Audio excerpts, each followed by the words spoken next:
We're about to go to the sun. Ready? A little bit sunnier there. All right.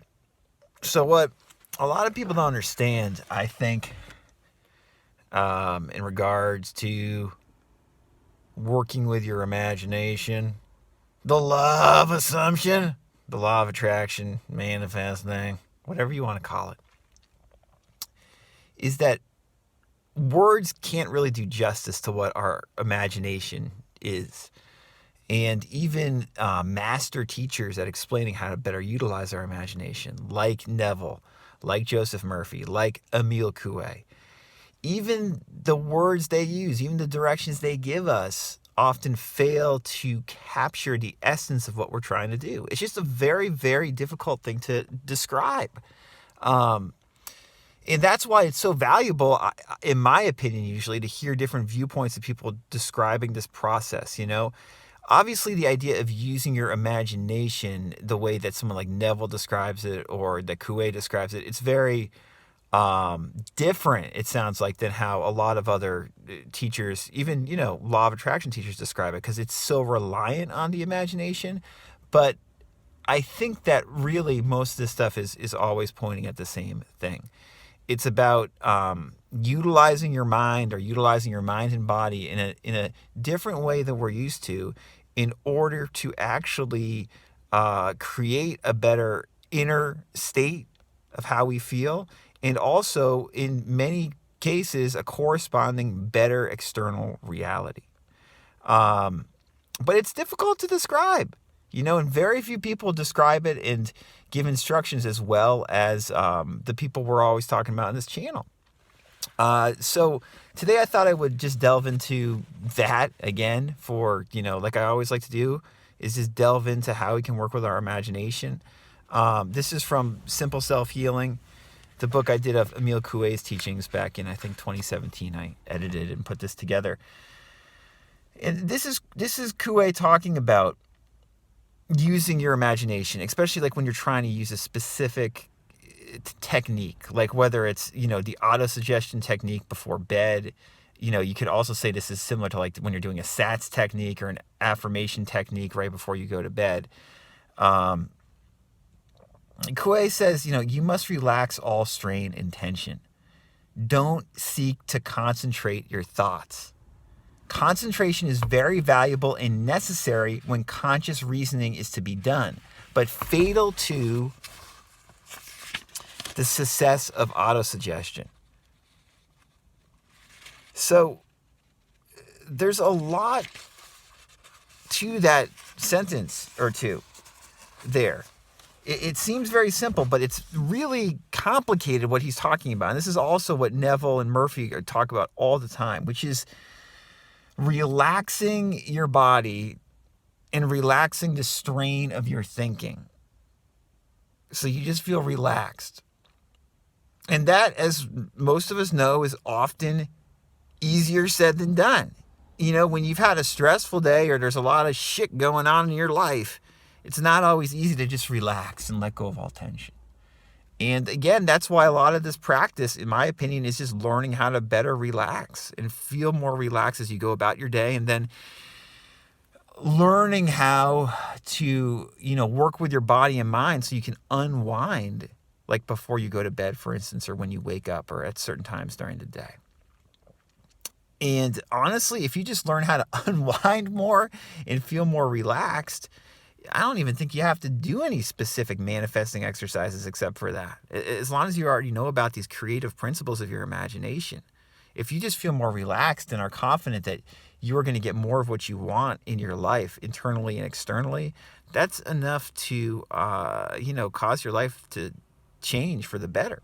But if you want to do specific techniques, which I encourage you to do if you want to do them, like auto-suggestion or SATS, or the affirmation, exercise we were talking about the other day with Neville, where you're saying thank you, thank you, thank you, or, whatever you want to say to really get you in that mood. Anything to implant, these ideas, these positive ideas in our subconscious, whether it's more dramatic, the way that Neville advocates for, or more just like calmly neutral, the way that someone like Murphy or Coué often advocated for. A lot of it's tied up with relaxing strain and tension. Don't seek to concentrate your thoughts. Because when we seek to concentrate our thoughts, we are using often too much effort and too much willpower. And so what happens is we get basically the opposite of what we want. You know, we're thinking, oh, I want to relax so I can imagine I'm more healthy. But by using effort, we're actually advocating to not become healthier, and to still have to strive and try too hard to become healthy and not actually become and be healthier, for instance. Coué says concentration is very valuable and necessary when conscious reasoning is to be done. But when you're doing autosuggestion like this, when you're doing an autosuggestion exercise like this, I should say, not autosuggestion because we're always suggesting stuff to ourselves, but when you're doing an autosuggestion exercise like this, like Coué's Every Day in Every Way I'm Getting Better and Better, or doing SATs, or doing an affirmation exercise before bed, or any kind of visualization exercise before bed, concentration and is not your friend. Conscious reasoning is not your friend. What happens when you turn off the lights mentally, so to speak? You turn off the lights, what comes to mind? A lot of the times what comes to mind is what we don't want. And a lot of this practice is just recognizing that and just relaxing more and more and more until what we do want naturally floats into our mind. A very simple way of doing this, not always easy, but simple, is the autosuggestion methods of Coué, where, you try to relax your body physically as best you can, and you don't feel capable at that point of visualizing for whatever reason. You're not a visualizer, or you don't feel like you can visualize a scene or what have you. So instead you decide just to say a word like thank you, or health, or I'm getting better and better, or whatever that phrase or word might be. And just by relaxing your body as best you can, and then directing your imagination by just stating something, a phrase, gently over and over again to yourself, your imagination, if you relax your body enough, might be able to be directed along those lines. But the way autosuggestion, the way your thinking works, really works. Your imagination is very fucking quick.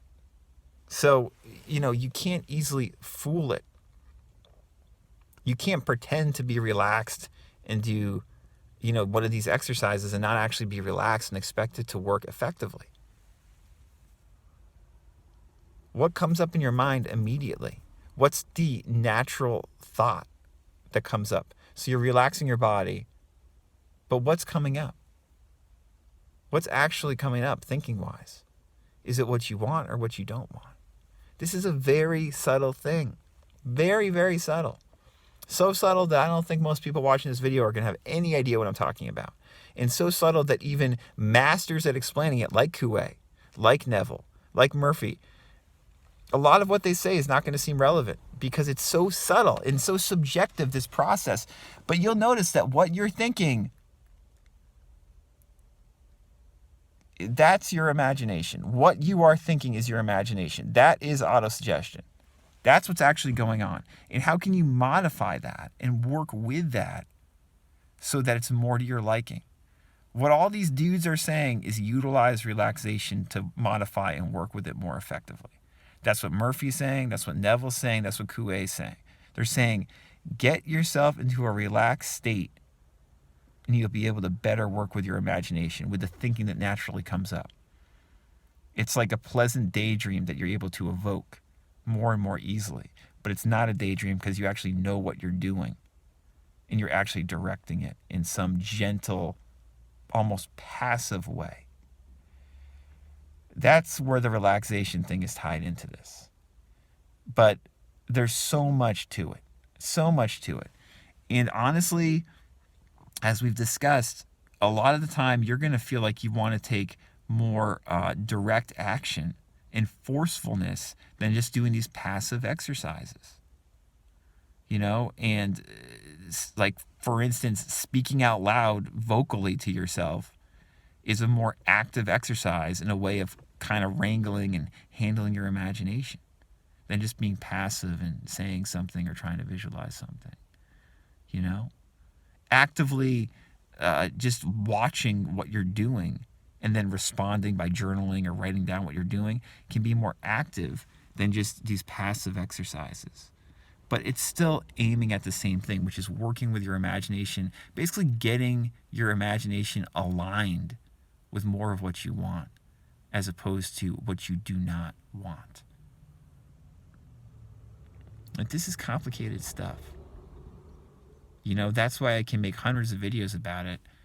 And at the same time, it's like even though we're always talking about the same thing, it's like we're talking about something different each time. So just be gentle with yourself, So much of this comes back to that. Be gentle with yourself and trust that your mind and body have a better understanding of what's going on than you might rationally expect or think a lot of the time. And then this information, this advice will pay off more for you if you do that, I